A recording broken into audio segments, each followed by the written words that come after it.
ബന്ധങ്ങളാണ് മനുഷ്യ ജീവിതത്തിന്റെ നിലനിൽപ്പിന് ആധാരം. പക്ഷേ നാം ഒരു കാര്യം പ്രത്യേകം ശ്രദ്ധിക്കണം. ഈ ബന്ധങ്ങളൊക്കെയും ബന്ധനങ്ങളായി മാറാനിടയാവരുത്.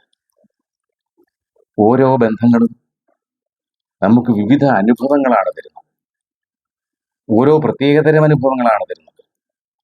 ജീവിതത്തിന്റെ കണക്ക് പുസ്തകത്തിൽ ഓരോ അനുഭവങ്ങൾക്കും പ്രത്യേകം കണക്കുകൾ സൂക്ഷിക്കണം. അങ്ങനെ കണക്ക് സൂക്ഷിക്കാത്തവൻ ജീവിതത്തിൽ പരാജയപ്പെട്ടിട്ടേ ഉള്ളൂ. ലോകത്തിലെ ഏറ്റവും വലിയ ബന്ധം സ്നേഹബന്ധമാണെന്ന് എല്ലാവരും വിളിച്ചു പറയും.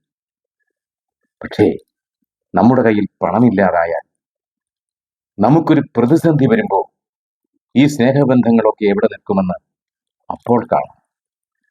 പക്ഷേ ഇവരെയൊക്കെയും നമുക്ക് മനസ്സിലാക്കാൻ വളരെ താമസിച്ചു പോകും. ശരിയല്ലേ?